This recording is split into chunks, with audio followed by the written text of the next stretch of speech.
বিএনপির একটা বড় অস্ত্র আছে। আই মিনস মেশিনারিজ না, ইকুইপমেন্ট না বা উইপন না, কিন্তু পলিটিক্যাল উইপন। ওনার নাম হচ্ছে বাবর সাহেব। কেউ বলেন স্পাইক বাবর, কেউ বলেন যে মেশিন বাবর। রাজনীতিতে নতুন ভয় তুলেছেন, জয় তুলেছেন। ভারতের জন্য কলিজা কাঁপানো অবস্থান তিনি তৈরি করে ফেলেছেন। অবশেষে লুৎফুজ্জামান বাবরকে মাঠে নামাচ্ছেন বিএনপি, তারেক রহমান। বিএনপি বুঝতে পেরেছে যে অবস্থা খারাপ। সাবেক স্বরাষ্ট্রমন্ত্রী লুৎফুজ্জামান বাবর তিনি 17 বছর পরে স্বরাষ্ট্র মন্ত্রণালয়ে গিয়েছেন এবং গিয়েই তিনি বোমা ফাটিয়েছেন। এমন ভাবে লেখালেখি হয়েছে জুলাই সনদপত্র, আগামীতে কেউ চেষ্টা করলেও ভাই ফ্যাসিবাদ হইতে পারবে না।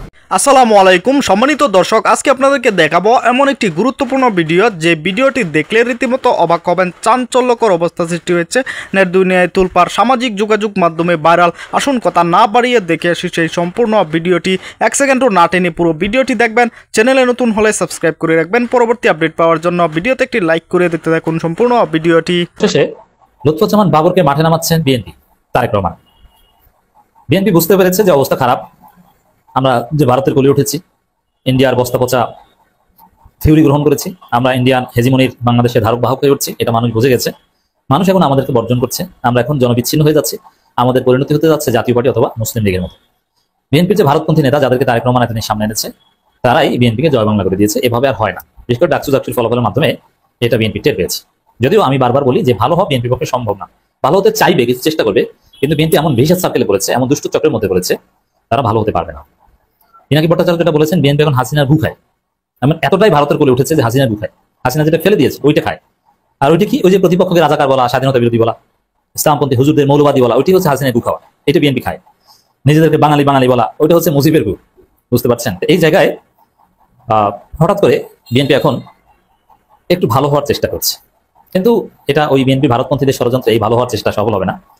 তার অংশ হিসেবে লুৎফুজ্জামান বাবরকে মাঠে নামাচ্ছে। এটা তারেক রহমান হয়তো বলে দিয়েছেন। আপনাদের অবগতির জন্য জানাচ্ছি যে লুৎফুজ্জামান বাবরের মতো একজন মজলুম নেতা, যিনি বিএনপি নেতাদের মধ্যে সবচেয়ে বেশি জেল খেটেছেন এবং সবচেয়ে বেশি কষ্টে ছিলেন, ফাঁসির আসামি ছিলেন, নিশ্চিত ফাঁসি হওয়ার কথা, সেখান থেকে আল্লাহর খাস রহমতে তিনি ফিরে এসেছেন। সে লুৎফুজ্জামান বাবর খালেদা জিয়ার সাথে একটু সাক্ষাৎ করার সুযোগ পাননি। খালেদা জিয়ার বাড়ির সামনে দাঁড়িয়েছিলেন, পতাকা হাতে নিয়ে মিছিলে যান অন্য 10 জন কর্মীর মতো। কোনো স্পেশাল প্রোটোকল পান না। এমনকি নেত্রকোনা কিশোরগঞ্জ বিএনপিতেও তিনি দাম পান না।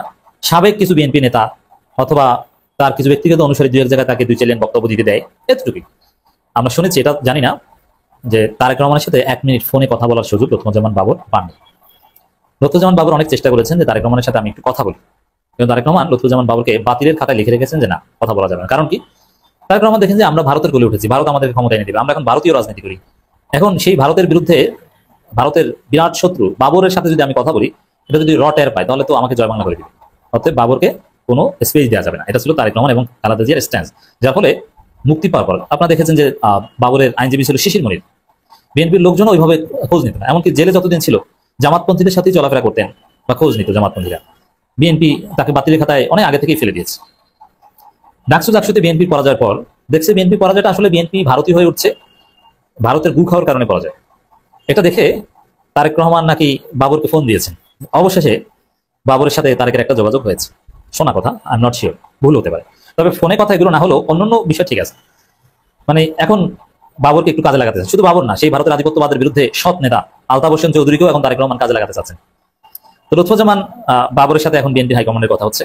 তারা বাবরকে কোনো না কোনোভাবে এখন সামনে আনতে চাচ্ছে। সামনে দেখবেন যে বাবরকে বিএনপি বন্ধী টেলিভিশন চ্যানেল ডাকছে কথা বলতে, তার সাক্ষাৎকার নিচ্ছে, বিএনপি বন্ধী পত্রিকাগুলো বাবরের বক্তব্য ছাপছে।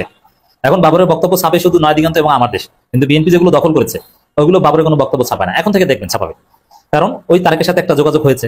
নিজেদেরকে একটু ভারত বিরোধী হিসেবে প্রমাণ করা দরকার। এই কারণে বিএনপি বলেছে যে আপনি তো স্বরাষ্ট্র প্রতিমন্ত্রী ছিলেন, যান স্বরাষ্ট্র মন্ত্রণালয়ে যান, যে একটু কথা বলতে বলে আসেন, কিছু ডেলিভারি দেন, তারেক রহমান দেশে আসবে, তার নিরাপত্তা নিয়ে কথা বলতে আমি এসেছিলাম। ভাই লুৎফুজ্জামান বাবর তো বিএনপি থেকে বহিষ্কৃত, কার্যত বহিষ্কার প্রত্যাহার করলেও কোনো পদ পদবি নেই। যে বিএনপিতে কি নেতার অভাব যে তারেক রহমানের নিরাপত্তা নিয়ে কথা বলতে স্বরাষ্ট্র মন্ত্রণালয়ে বাবরকে পাঠাতে হবে? যে বাবর বিএনপির কেউ না, যে বাবরকে বিএনপি গুনে না, তাকে কেন পাঠাতে হবে? তারেক রহমানের নিরাপত্তা নিয়ে কথা ওই স্বরাষ্ট্র মন্ত্রণালয়ে যেও বলার বিষয় না, ওটা সরাসরি ইউনূসের সাথে বলবেন বিএনপির লোকজন। তারেক রহমানের নিরাপত্তা নিয়ে কথা বলতে বিএনপি অফিসে যাবে, সালাউদ্দিন ফখরুলের কাছে যাবে, আইজিপি সহ স্বরাষ্ট্রমন্ত্রী নিজে উপদেষ্টা। বিষয়টা এতটা উপরে। কিন্তু বাবরকে পাঠালেন মানে একটু লাইনে আনা, একটু বোঝানো যে না তারেকের সাথে কানেকশন আছে। এবং হঠাৎ করে বলছেন কি তারেক রহমান শীঘ্রই দেশে ফিরবেন।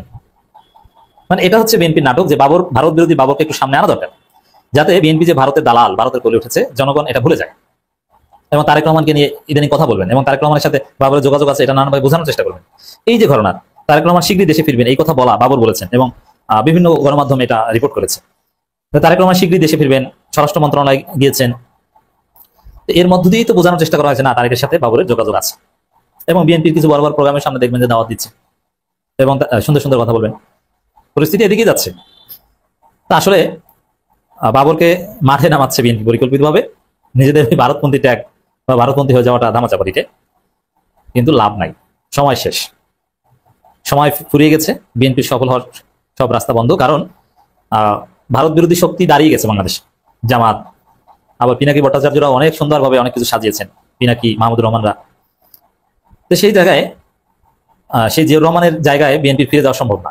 আর মূল কথা হচ্ছে বাবরকে তারেক রহমান হয়তো ফোন টোন দিয়ে বলেছেন যে ভাই আপনি যান, বা তুমি যাই বলেন না, ভাই বলেন সম্ভবত, যে আপনি যান, একটু নাড়াচাড়া দেন, একটু আলোচনায় আসেন, আমার কথা বলেন এবং বুঝান যে আমার সাথে যোগাযোগ আছে। বললেও এই বাবরকে সালাউদ্দিন গ্রুপ, রিজভী গ্রুপ এবং এই ফখরুল গ্রুপ এরাই তো সামনে আসতে দিবে না, সংবাদ সম্মেলন করতে চাই। রিজভী গ্রুপ তাকে ঢুকতেই দিবে না। অতএব তারেক রহমান চাইলেই যে হয় সেটা না। তারেক রহমান তো চাঁদাবাজি বন্ধ করতে বলেন, কিন্তু বন্ধ করে বিএনপি, করে না। তারেক রহমান তো ডাকসু ভিপি ক্যান্ডিডেট হিসেবে আবিদকে নমিনেশন দিয়েছেন, কিন্তু ছাত্রদলের লোকজন আবিদের পক্ষে কাজ করেছে, করেনি।